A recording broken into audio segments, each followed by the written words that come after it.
Hi there, I'm Dean Heskin, President and CEO of Swiss America Trading, and you are tuned into our podcast, The Secret War on Cash, where we take kind of an in-depth look at some of the changing dynamics and factors or situations that are taking place in the domestic economy, the global economy, both of which there have been no shortage of incidents and situations to discuss.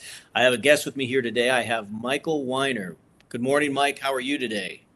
Good morning, Dean. I'm doing fine. No complaints. So Mike is one of the senior representatives at Swiss America Trading Corporation. He's been in the investment/metals business for, I think, 5 decades now, maybe longer than that even. 5 is enough. Yeah, with 5 5 is decades. enough. Okay. Yeah, You look, yeah. I mean, you don't look like you're even 5 decades old, but I know you've been doing this for quite a long time.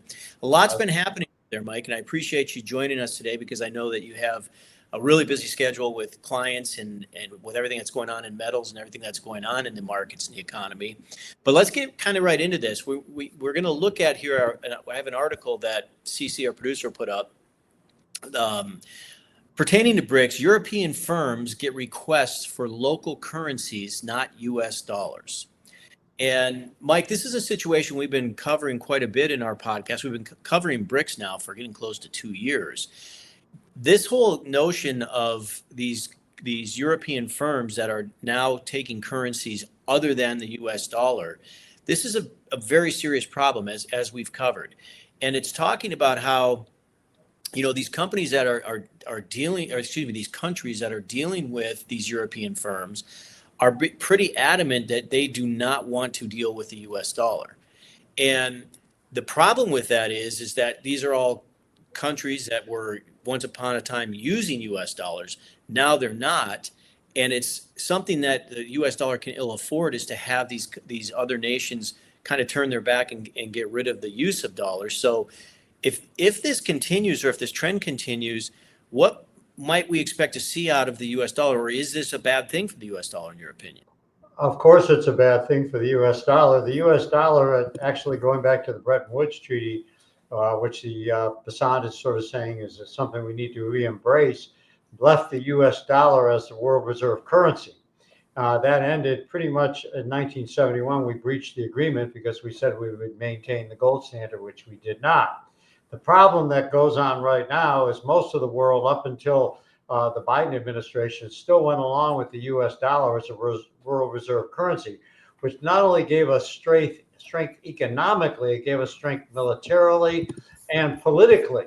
That strength has been falling apart because China, as of the Biden administration, moved into 25 to 30% position with world reserve currencies. And then they have been promoting the use of local currencies versus the US dollar. Well, when we lose that strength, we lose all of our bargaining chips that we once had.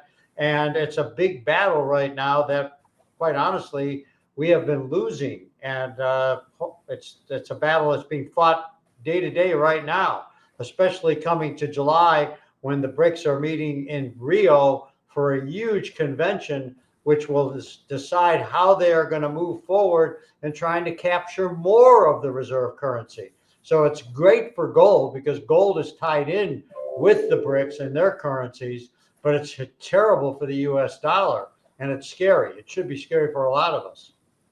Yeah, and I'll tell you, as I was reading through this article here, Mike, you know, this one paragraph: companies are now demanding that strategies be considered that do not use the US dollar as the, quote, in-between currency.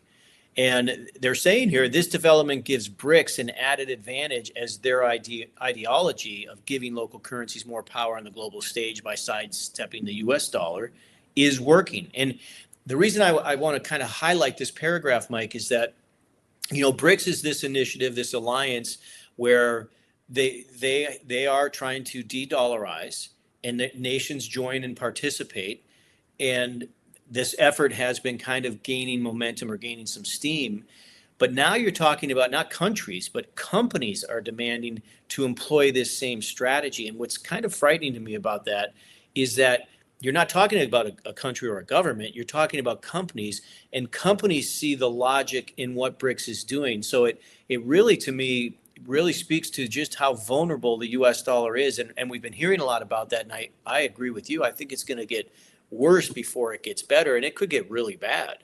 Now, kind of looking at what's going on with the dollar, what's going on with the economy, let's take a look at this next article, because I know, a thing that you talk quite frequently with or about with your clients is what's going on with debt in this country.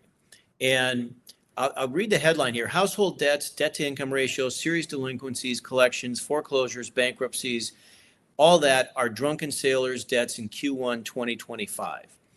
So, I'll let you kind of share about this, Mike, but as I read through the article, it's interesting.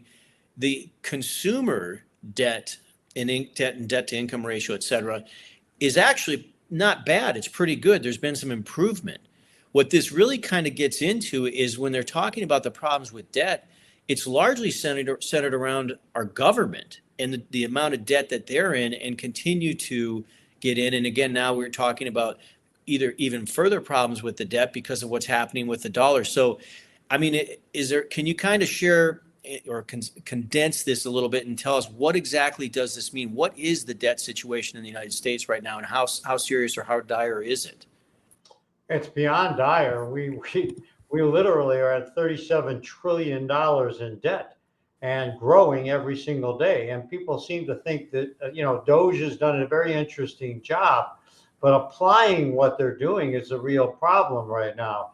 In the new tax bill, and one of the reasons why some of the Republicans are fighting against it is because literally, if we go on the way that they're talking about, we're talking almost in the next 20 years, $60 trillion in debt. We'll become like Indonesia. I mean, literally, we are literally debt-bound nation. And we are literally, only way we can get our way out of it is by trying to readjust some of the overexpending of dollars that the federal government is doing. And that's a concern of many of the people in this new bill. And I don't think it's going to get addressed because they need to spend money right now too. So it's a terrible situation. And it's growing and exponentially in line with the American people who are also in debt. And that got exacerbated during Biden's administration with inflation, et cetera. You have people living off their credit cards. They weren't even living paycheck to paycheck. And that's what the nation is doing. We're taking in more money than ever as a nation, and we're getting more and more in debt. And the interest on our debt is even bigger than our gross national product. It's amazing how debt-ridden we actually are. And that's what the BRICS nations are playing on. That debt ratio of the United States government. And if we don't deal with it, we're in trouble. And gold is a standard that they're trying to show as a stabilizer within their currencies. And people should look at that as a stabilizer within their own financial position. Sure.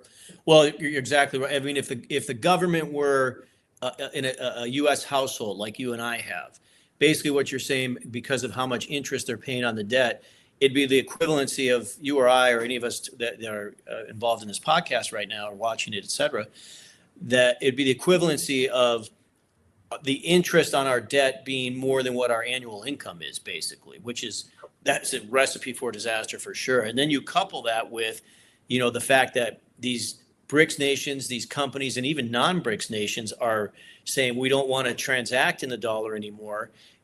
To me, the way I would explain that to someone would be like, okay, it would be as though your interest on your debt is more than your annual income, which is a problem, and then you lose your job. That's what basically the equivalency is with these BRICS nations or these other people out there who are dumping U.S. dollars right now. It looks like a sure recipe for disaster. And this is why, Mike, as we've been telling people, that the Secret War on Cash, that report that you send out to people, if they want to get a copy of that, how can they get a hold of you to do it? All they have to do is contact us at Swiss America at the our number, and I know I spend more time with our local number, but it's 1-800-BUY-COINS, which is 289-2646. If you call us up and request it, we will get that out to you immediately. And what we should do, not just getting it out to you, but really, if you're going to really take the time, and so many people do, to pull up and actually request it, you should also take the time to have answers to questions that develop from reading it. There's no way that you can read over this article and not worry and have concerns that we individually can give you. And it's not just about offering our products, it's offering a solution and a plan. And Right. if you get the Secret War, we can help strategize a plan with you, or we can help just answer questions so you walk away with clarity. So it's not just a matter of getting the report, it's a matter of getting a plan from it that is useful for you. And that's what we try to accomplish with you. Perfect. Well, as you said, ladies and gentlemen, you can reach him at 1-800-289-2646. You can call or text that number, actually. And if you'd prefer or you'd rather, you can visit us online at www.swissamerica.com. You'll see the phone number as well as the website in the title of this podcast. So thanks so much for tuning in. If you're not subscribed, please do so. We'd love to reach out and speak with you more. If you have any questions, let us know. And Mike, I appreciate all the information. Look forward to having you again sometime soon. Thank you, Have a Dave. good day. Have a good evening. Bye.